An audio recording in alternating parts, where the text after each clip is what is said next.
कक्षा 12वीं के समस्त विद्यार्थियों को इस दिवस की प्रातः बेला का हार्दिक अभिवादन। सुप्रभात। आशा करता हूँ कि सारे विद्यार्थी अपने अपने घरों में परिवार सहित कुशल पूर्वक से होंगे और वे अपने अभिभावकों एवं शिक्षकों के सहयोग से अपने ज्ञान में उत्तरोत्तर वृद्धि करते जा रहे होंगे। मैं प्रेम सिंह, प्रशिक्षित पराय स्नातक शिक्षक Hindi, Arden progressive school Haldwani Lamachaur, आज आपके समक्ष कवि कुमार नारायण द्वारा रचित कविता के बहाने और बात सीधी थी पर के वाचन एवं भावार्थ को लेकर प्रस्तुत हुआ हूँ, जिसको देखकर आप इस कविता के वाचन का अनुकरण वाचन करने में समर्थ हो सकें। साथ ही आप इस कविता के भावार्थ को जानकर भाव सौंदर्य एवं शिल्प सौंदर्य से भली भांति परिचित हो सकें और उसे हिंदी साहित्य के अंतर्गत अपने जीवन में उपयोग में ला सकें। इसी आशय से प्रस्तुत है यह इन कविता का वाचन एवं भावार्थ। चलते हैं वाचन की ओर। आपने पूर्व चलित छायाचित्र में जाना था कि कविता के बहाने के माध्यम से कवि कुंवर नारायण जी ने यह बात स्पष्ट करने का प्रयास किया है कि कविता की उड़ान चिड़िया की उड़ान से श्रेष्ठ होती है एवं कविता की उड़ान को चिड़िया नहीं जान सकती है। जिस प्रकार से फूल खिलता है उसी प्रकार से कविता भी खिलती है, लेकिन कविता के खिलने के मायने, कविता के खिलने के अर्थ को फूल नहीं जान सकता। जिस प्रकार से बच्चा खेलने की अपार संभावना होते हुए भी वह प्रत्येक घर को एक कर देता है और सारे घरों को एक कर देता है, सारे घरों में निस्वार्थ भाव से वह अपने वात्सल्य को प्रकट करता है, उसी प्रकार से कविता भी निस्वार्थ भाव से प्रत्येक व्यक्ति के मानस पटल पर अपना प्रभाव अंकित करती है। इसी को यहाँ कविता के माध्यम से कुंवर नारायण जी ने प्रस्तुत करने का प्रयास किया है। चलते हैं वाचन की ओर। कविता के बहाने। कविता एक उड़ान है चिड़िया के बहाने, कविता की उड़ान भला चिड़िया क्या जाने। बाहर भीतर इस घर उस घर, कविता के पंख लगा, उड़ने के माने चिड़िया क्या जाने। कविता एक खिलना है फूलों के बहाने, कविता का खिलना भला फूल क्या जाने। बाहर भीतर इस घर उस घर, बिना मुरझाए महकने के माने फूल क्या जाने। कविता एक खेल है बच्चों के बहाने, बाहर भीतर यह घर वह घर, सब घर एक कर देने के माने बच्चा ही जाने। तो आपने देखा किस प्रकार से कवि कुंवर नारायण जी ने अनेक उदाहरणों के माध्यम से कविता की वास्तविकता, कविता के उद्देश्य, कविता के अस्तित्व को प्रकट किया है। एक बार पुनः, कविता एक उड़ान है चिड़िया के बहाने, कविता की उड़ान भला चिड़िया क्या जाने। बाहर भीतर इस घर उस घर, कविता के पंख लगा, उड़ने के माने चिड़िया क्या जाने। कविता एक खिलना है फूलों के बहाने, कविता का खिलना भला फूल क्या जाने। बाहर भीतर इस घर उस घर, बिना मुरझाए महकने के माने फूल क्या जाने। कविता एक खेल है बच्चों के बहाने, बाहर भीतर यह घर वह घर, सब घर एक कर देने के माने बच्चा ही जाने। तो यह था आदर्श वाचन। आप सभी इस कविता का अनुकरण वाचन करते हुए मेरे द्वारा बतलाए गए सुर लय ताल के अनुरूप ही और अधिक श्रेष्ठता का प्रदर्शन करते हुए इस कविता को हाव भाव सुर लय ताल के साथ गाने का प्रयास करें, बोलने का प्रयास करें। यही आपका अनुकरण वाचन होगा। और यदि आप ध्यानपूर्वक इस कविता के शब्दों पर ध्यान देकर अनुकरण वाचन करते हैं तो यह कविता सहज ही आपके समझ में आ जाएगी। चलते हैं भावार्थ की ओर। कविता एक उड़ान है चिड़िया के बहाने। कवि कुंवर नारायण जी कहते हैं कि जो कविता है एक उड़ान है। जिस प्रकार से चिड़िया उड़ती है उसी प्रकार से कवि कविता की कल्पना के माध्यम से उस कविता को उड़ने योग्य बनाता है। कविता की उड़ान भला चिड़िया क्या जाने। और कवि कहते हैं कि इस कविता की कल्पना रूपी उड़ान को चिड़िया नहीं जान सकती है, क्योंकि चिड़िया केवल अपनी उड़ान को ही जान सकती है। बाहर भीतर इस घर उस घर, जिस प्रकार से कोई चिड़िया अंदर बाहर उड़ती है, इस घर रह जाती है, उस घर जाती है, उसी प्रकार से कविता भी अंदर बाहर, हृदय के अंदर बाहर या घर से बाहर, घर के अंदर, इस घर उस घर, आस पास में अपना प्रभाव फैलाने में, अपना प्रभाव दर्शाने में समर्थ होती है। यहाँ पर कवि ने भाव सौंदर्य की हम बात करें तो यहाँ पर कवि ने कविता की अपार संभावनाओं की बात कही है कि कितनी संभावनाएं होती हैं कविता की। दूसरा, यहाँ कवि ने चिड़िया की उड़ान से तुलना करते हुए, यहाँ कवि ने कविता की चिड़िया की उड़ान से तुलना करते हुए उसे चिड़िया की उड़ान से श्रेष्ठ बतलाया है। उपमा अलंकार, चिड़िया क्या जाने में प्रश्न अलंकार यहाँ प्रयुक्त किया गया है। कविता का मानवीकरण किया गया है। आपने बार बार कविता उड़ती है आपने देखा है, जबकि कविता वास्तव में देखा जाए तो नहीं उड़ती है। उड़ना स्वभाव एक प्राणी का होता है, इसलिए यहाँ पर मानवीय अलंकार, अनुप्रास अलंकार। इस प्रकार से आपने देखा कि भाव सौंदर्य और शिल्प सौंदर्य के अंतर्गत यह कविता अपने आप में क्या है, एक प्रभावशाली कविता है। चलते हैं अग्रिम पंक्तियों की ओर। कविता एक खिलना है फूलों के बहाने, कविता का खिलना भला फूल क्या जाने। कवि कहते हैं कविता का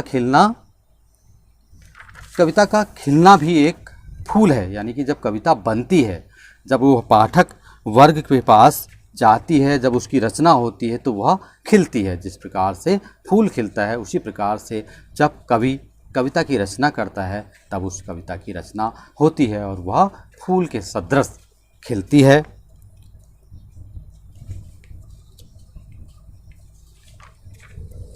फूलों के कविता का खिलना भला फूल क्या जाने। और कविता का यह खिलना कि किस प्रकार से वह उदय होती है, पाठक वर्ग पर अपना प्रभाव डालती है, उसका यह खिलना फूल नहीं समझ सकता। बिल्कुल सही बात।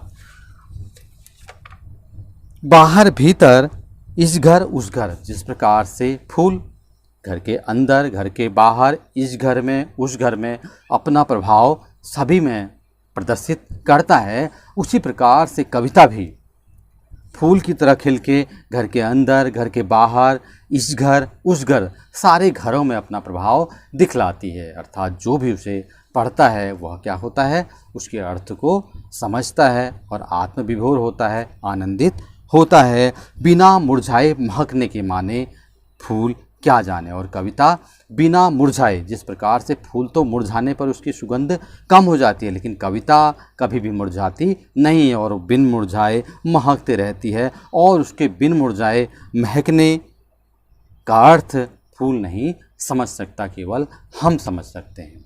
क्योंकि आपने देखा है कि फूल की महक तो कम हो जाती है मुरझाने के बाद, लेकिन कविता की महक कभी कम नहीं होती। आपने देखा होगा बचपन में कई कविताएं आपने पढ़ी हैं, तो कविता यदि आप पढ़ते हैं आज तो वही आप जीवंतता आज भी आपको लगती है। और अगर वह कविता नए आने वाली पीढ़ी पढ़ती है तो उसमें भी वही ताजगी आ जाती है जो आप में थी। आपने देखा हम पंछी उन्मुक्त गगन के अभी ना होगा मेरा अंत, अनेक बुंदेले हर बोलो के मुँह, मैं सबसे छोटी हूँ। ये कई ऐसी कविताएं हैं जो हम पढ़ते हैं तो भाव विभोर हो जाते हैं, क्योंकि इनमें जो तत्व होते हैं वो कहीं ना कहीं वे तत्व हमारे मानवीय संवेदनाओं को छूते हैं और हमें कहीं ना कहीं आंतरिक शांति देते हैं, आंतरिक आनंद देते हैं। तो वही यहाँ पर कवि ने भी बतलाया है कि फूल जिस प्रकार से मुरझा जाता है लेकिन कविता कभी मुरझाती नहीं है। कविता पुनः अग्रिम पंक्तियों की, कविता एक खेल है बच्चों के बहाने। कवि कहते हैं कि कविता एक खेल है, जिस प्रकार से बच्चे खेल खेलते हैं उसी प्रकार से कवि भी कविता का निर्माण करके एक खेल खेलता रहता है।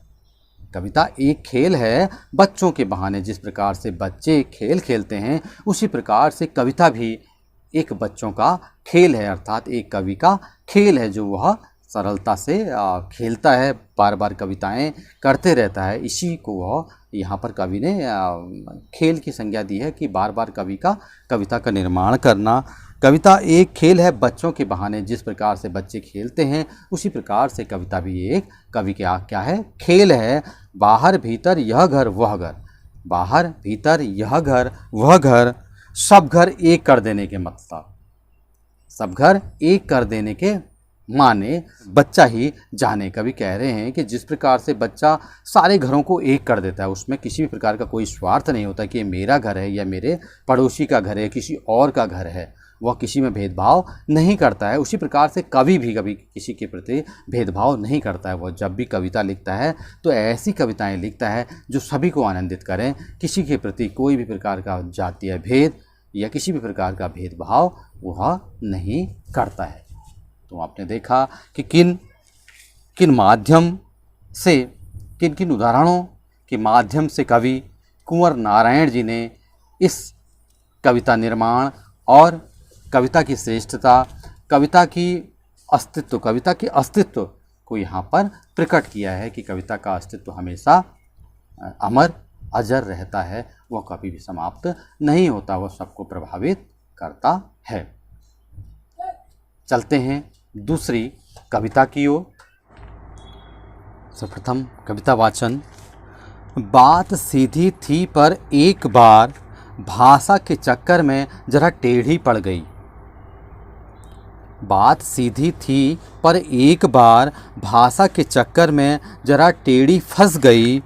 उसे पाने की कोशिश में भाषा को उल्टा पलटा, तोड़ा मरोड़ा, घुमाया फिराया कि बात या तो बने या फिर भाषा से बाहर आए। लेकिन इससे भाषा के साथ साथ बात और भी पेचीदा होती चली गई। सारी मुश्किल को धैर्य से समझे बिना मैं पेंच को खोलने के बजाय उसे बेतरह कसता चला जा रहा था, क्योंकि इस करतब पर मुझे साफ सुनाई दे रही थी तमाश बीनों की शाबाशी और वाह वाह। आखिरकार वही हुआ जिसका मुझे डर था। जोर जबरदस्ती से बात की चूड़ी मर गई और वह भाषा में बेकार घूमने लगी। हार कर मैंने उसे कील की तरह उसी जगह ठोक दिया। ऊपर से ठीक ठाक पर अंदर से न तो उसमें कसाव था न ताकत। बात ने जो एक शरारती बच्चे की तरह मुझसे खेल रही थी, मुझे पसीना पोंछते देख पूछा, क्या तुमने भाषा को सहूलियत से बरतना कभी नहीं सीखा? आपने देखा कि यहाँ पर कवि ने भाषा और बात, दो बातों पर प्रकाश डाला है। आप फिर एक बार इस वाचन को ध्यान से देखिए, आपकी समझ में यह कविता का भावार्थ आ जाएगा। कवि कहते हैं कि बात सीधी थी पर एक बार भाषा के चक्कर में जरा टेढ़ी फंस गई। उसे पाने की कोशिश में भाषा को उल्टा पलटा, तोड़ा मरोड़ा, घुमाया फिराया कि बात या तो बने या फिर भाषा से बाहर आए, लेकिन इससे भाषा के साथ साथ बात और भी पेचीदा होती चली गई। सारी मुश्किल को धैर्य से समझे बिना मैं पेंच को खोलने के बजाय उसे बेतरह कसता चला जा रहा था, क्योंकि इस करतब पर मुझे साफ सुनाई दे रही थी तमाश बीनों की शाबाशी और वाह वाह। आखिरकार वही हुआ जिसका मुझे डर था। जोर ज़बरदस्ती से बात की चूड़ी मर गई और वह भाषा में बेकार घूमने लगी। हार कर मैंने उसे कील की तरह उसी जगह ठोक दिया। ऊपर से ठीक ठाक, पर अंदर से न तो उसमें कसाव था न ताकत। बात ने जो एक शरारती बच्चे की तरह मुझसे खेल रही थी, मुझे पसीना पोंछते देख पूछा, क्या तुमने भाषा को सहूलियत से बरतना कभी नहीं सीखा? तो आपने देखा कि यहाँ पर कवि ने किस प्रकार से बात को कहने और भाषा का प्रयोग करने की बात पर बल दिया है। कवि ने यहाँ पर बतलाया है कि किस प्रकार से हमें बात कहनी चाहिए और किस भाषा का हमको उसमें प्रयोग करना चाहिए। उनका मानना है कि हमें अपनी बात सीधी सीधी कहनी चाहिए और सरल से सरल शब्दों को प्रयोग में लाना चाहिए, जिससे कि सामने सुनने वाला उसे भली भांति समझ सके। चलते हैं भावार्थ की ओर।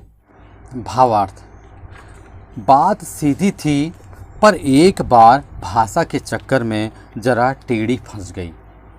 कवि कुंवर नारायण जी कहते हैं कि जो बात थी, जो बात मैं कहना चाहता था, उसको लोगों की देखा देखी, लोगों की वाहवाही, लोगों के बीच अपने प्रभाव को बनाने के कारण मैंने उसमें भाषा के पुट को सम्मिलित करना चाहा, अर्थात उसे श्रेष्ठ भाषा का दर्जा देने का प्रयास किया। इससे वह बात उलट गई, इससे वह बात भी फंस गई, अर्थात जो आशय मैं प्रस्तुत करना चाहता था वह आशय प्रस्तुत ना हो सका।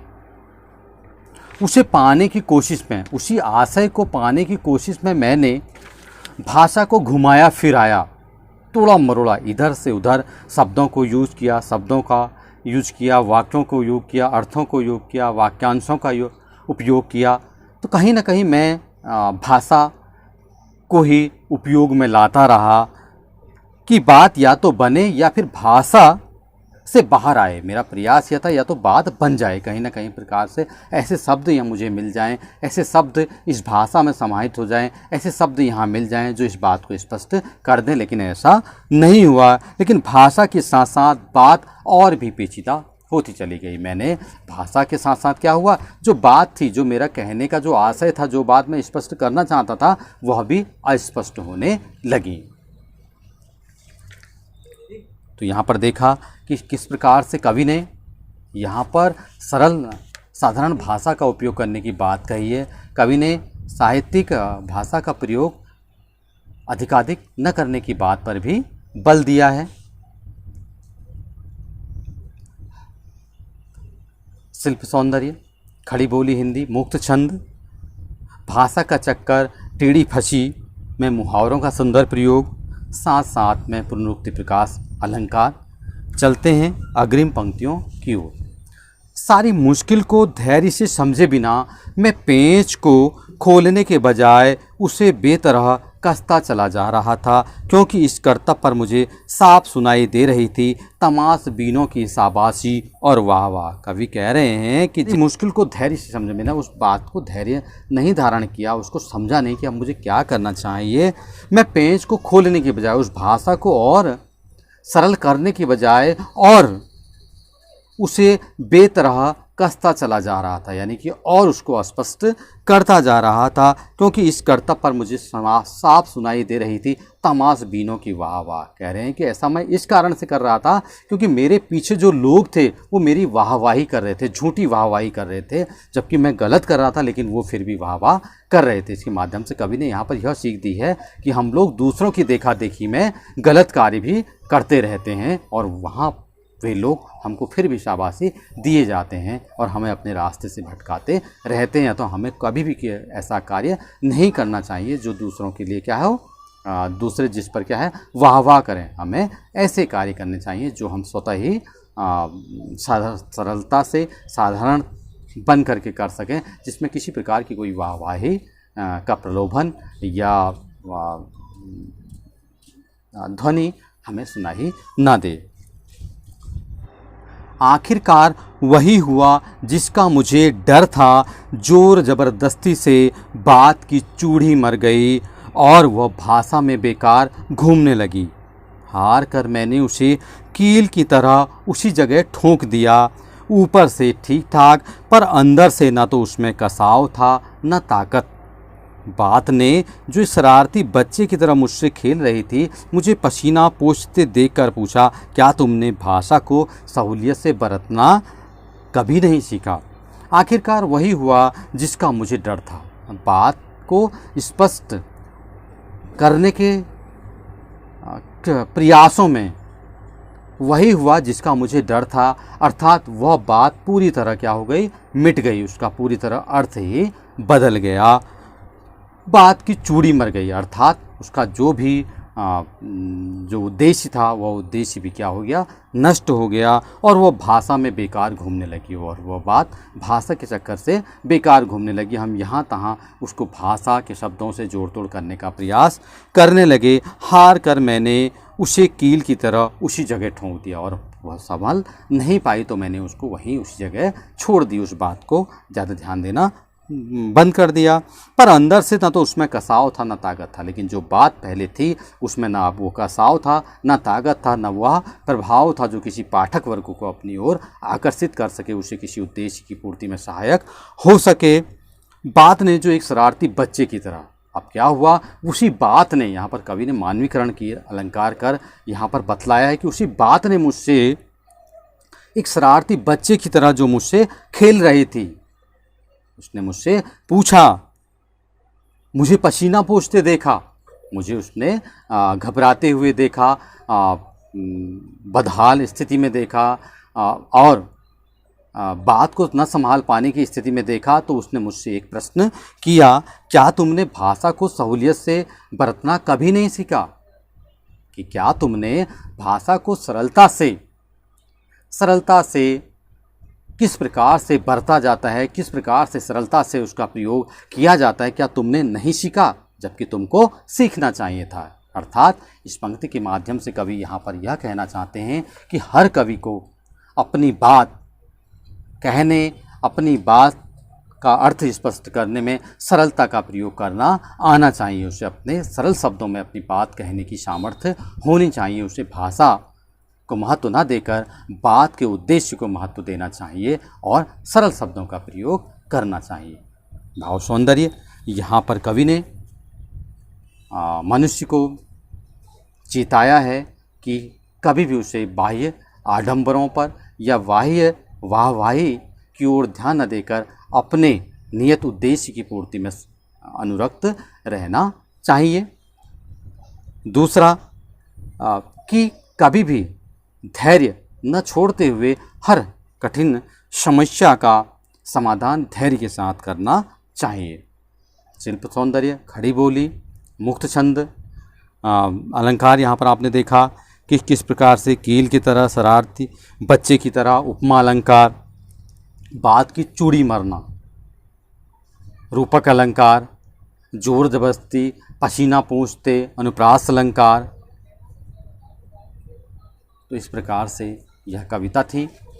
मैं आशा करता हूँ कि सारे बच्चे इन दोनों कविताओं के भाव समझ चुके होंगे और इस कविता के प्रस्तुत उद्देश्य को भी बच्चे भली भांति समझने में समर्थ हो चुके होंगे और वे आगामी परीक्षाओं में इससे संबंधित प्रश्नों के उत्तर लिखने में समर्थ हो सकेंगे और अच्छे अंक प्राप्त कर सकेंगे। इसी आशा में चलते हैं प्रश्न अभ्यास की ओर। प्रश्न नंबर 1, इस कविता के बहाने बताएं कि सब घर एक कर देने के माने क्या है। आपने देखा होगा इस कविता के आधार पर कवि ने यहाँ पर अंतिम पंक्ति यहाँ पर प्रस्तुत की थी कि सब घर एक कर देने के माने बच्चा ही जाने। तो यहाँ पर निस्वार्थ भाव की बात कही गई है। इस पंक्ति में यहाँ पर निस्वार्थ भाव की बात कही गई है कि बच्चा किसी प्रकार का कोई भी स्वार्थ नहीं करता है, उसे अपने पराये में कोई भेदभाव नहीं होता है। वह सभी के घरों में स्वेच्छा से खेलने जाता है और खुशी खुशी वह सबके घरों में प्रवेश करता है। उसी प्रकार से कविता भी किसी भी प्रकार का भेदभाव न करती है, न किसी भी प्रकार का भेदभाव करने की सलाह देती है, न करने की प्रेरणा देती है, और वह सारे घरों में अपना प्रभाव, श्रेष्ठ प्रभाव प्रदर्शित करती रहती है और सारे लोग उसके प्रभाव को जानकर आनंदित होते हैं और उससे सीख लेते हैं और अपने जीवन को जीने हेतु क्या होते हैं, अग्रसर होते हैं। तो यहाँ पर सब घर एक कर देने के माने समानता की बात कहने से है, समानता का दृष्टिकोण अपनाने से है। प्रश्न नंबर 2, उड़ने और खिलने का कविता से क्या संबंध बनता है। प्रश्न नंबर 2, उड़ने और खिलने का कविता के से क्या संबंध बनता है। तो आपने देखा जिस प्रकार से चिड़िया उड़ती है उसी प्रकार से कविता की कल्पना की जाती है और उस कल्पना के अनुरूप वह कविता उड़ती है। यह कविता भी क्या है, अपना प्रभाव बनाती है। और जिस प्रकार से पुष्प खिलता है और सबको अपनी ओर आकर्षित करता है, उसी प्रकार से कवि के मन में जब कविता के बीज का प्रस्फुटन होता है तो वह उसी प्रकार का से होता है जिस प्रकार से एक फूल खिलता है। उसी प्रकार से कवि के मन में एक पुष्प रूपी बीज का निर्माण करती है, भाव या विचार का निर्माण करती है, जिससे कविता इन दो माध्यमों से उड़ती और खिलती है। जिस प्रकार से चिड़िया उड़ती है और फूल खिलता है, उसी प्रकार से कविता भी उड़ती है और खिलती है।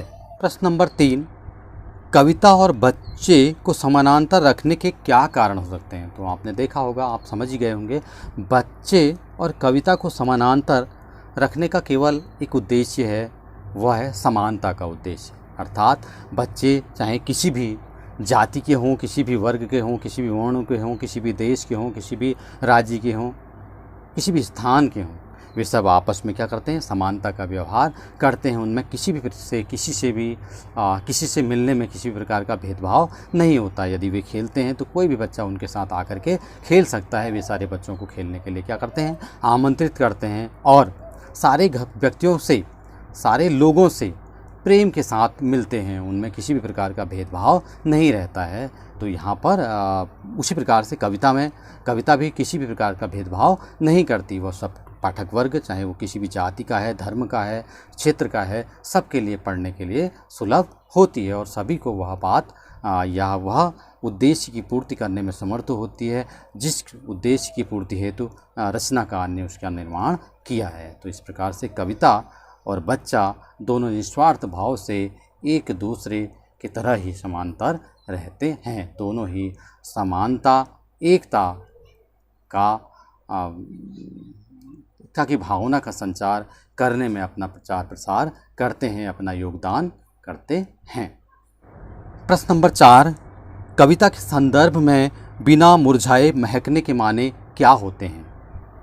कविता के संदर्भ में बिना मुरझाए महकने का यह अर्थ होता है कि कविता कभी भी क्या है, मुरझाती नहीं है।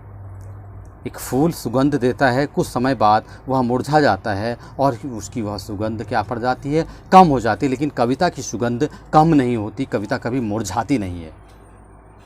कविता को एक व्यक्ति पढ़ता है, फिर दूसरा व्यक्ति पढ़ता है, तीसरा व्यक्ति पढ़ता है और आने वाली पीढ़ी पढ़ती है तो वह कविता वही प्रभाव दिखाती है जिस प्रकार से उस प्रारंभ के दिनों में, आरंभिक दिनों में उसने वह प्रभाव दिखलाया था। आपने देखा होगा प्रायः आपने जो कविताएं बाल्यकाल में पढ़ी हैं, आज वही कविताएं जब छोटे बच्चे पढ़ते हैं तो उसी प्रकार से आनंदित होते हैं जिस प्रकार से कभी आप या हम आनंदित हुआ करते थे। इस प्रकार से कविता हम बिना मुरझाए हमेशा महकती रहती है, जबकि फूल क्या है, मुरझा जाते हैं। भाषा को सहूलियत से बरतने से क्या अभिप्राय है? भाषा को सहूलियत से बरतने का यह अभिप्राय है, इसके माध्यम से कवि यह कहना चाहते हैं कि जब भी हमें किसी को कोई बात कहनी होती है तो हम सरलता से ही उसको उस बात को कह देना चाहिए। हमें कभी भी भाषा के जटिल शब्दों का उपयोग उस भाषा को कहने में या उस बात को कहने में प्रयोग नहीं करना चाहिए, उपयोग में नहीं लाना चाहिए। नहीं तो वह भाषा, वह बात क्या बन जाती है, उस भाषा के कारण जटिल बन जाती है और वह जटिल बात उस बात को कहने में पूरी तरह समर्थ नहीं होती है जिसे हम कहना चाहते थे। जिसका जो आशय हम प्रकट करना चाहते हैं उसका वह आशय केवल सरल और सहज भाषा में ही समाहित होता है। अतः हमें बात को कहने के लिए सरल और सहज भाषा का ही प्रयोग करना चाहिए। प्रश्न नंबर 6, बात और भाषा परस्पर जुड़े होते हैं किंतु कभी कभी भाषा के चक्कर में सीधी बात भी टेढ़ी हो जाती है, कैसे? बात और भाषा परस्पर जुड़े होते हैं, यह बात ठीक है, किंतु कभी कभी भाषा के चक्कर में सीधी बात भी टेढ़ी हो जाती है। बिल्कुल सही, क्योंकि आपने देखा होगा जब हम किसी को कोई बात कहते हैं तो उसके लिए हमको क्या है, एक मन के भाव हमारे मन में भाव आते हैं कि हमें यह बात इससे कहनी है, और यदि हम उसको सीधी सरल बात में कह दें तो कोई दिक्कत नहीं आती या कोई कठिनाई हमें नहीं होती। लेकिन जब हम भाषा को ढूंढते हैं कि इसको कैसे कहा जाए तो वह भाषा उसके लिए क्लिष्ट शब्दों का उपयोग हम उस बात को कहने में कर देते हैं और वह बात पूरी तरह हम उसको स्पष्ट नहीं कर पाते हैं।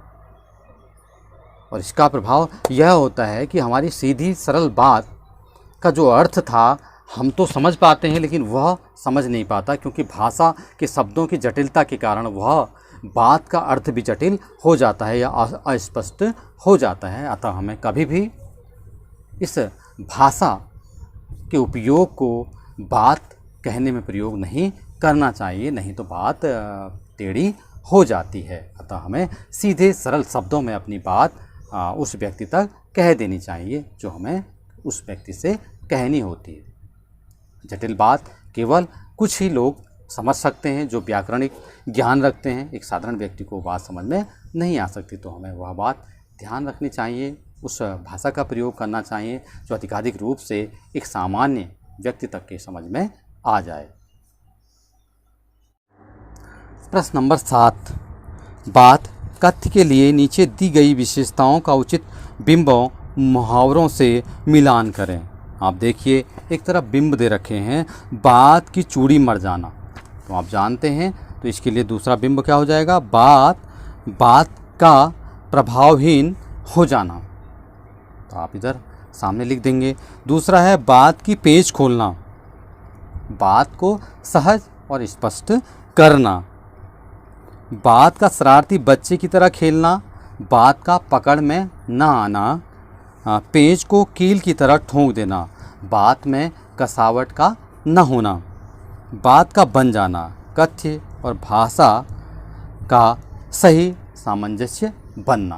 तो इस प्रकार से आपने देखा कि किस प्रकार से इन प्रश्नों की अभिव्यक्ति मेरे द्वारा यहाँ दी गई है और इस अभिव्यक्ति का आश्रय लेते हुए आप इन प्रश्नों के उत्तर अपनी भाषा में लिखने में समर्थ हो चुके होंगे। इसी आशा से मैं एक बार पुनः आप सभी को धन्यवाद देता हूँ। धन्यवाद।